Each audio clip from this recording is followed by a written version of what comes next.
Патот на Оротокопачка од соборот во Драмче преку многобројните домашни и светски фестивали, па се до УНЕСКО, доби своја монографија и филм.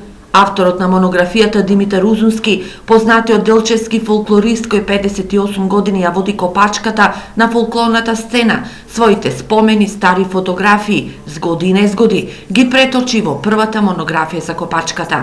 Сакав да ја представам прво во општината, а потоа и надвор од неа, и успеав во тоа.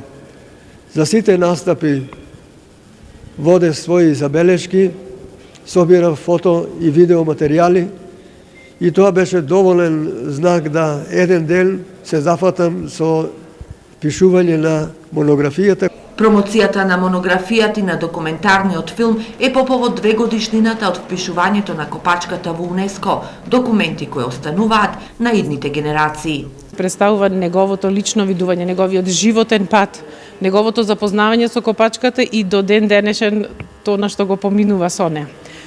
Исклучително богата монографија, не само со илустрации, пред се со содржински материјал, со многу прецизно водена архива. Двата производи, и филмот и книгата, се навистина од огромно значење за архивирање на целите овие процеси, на вредности и на значењето на Копачката.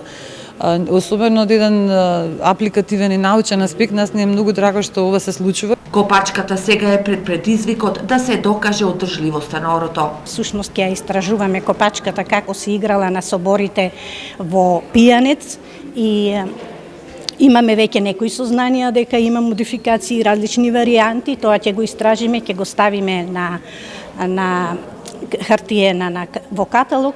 По повод 2 годишнината од Копачката во УНЕСКО, на поединци и фирми поддржувачи на Копачката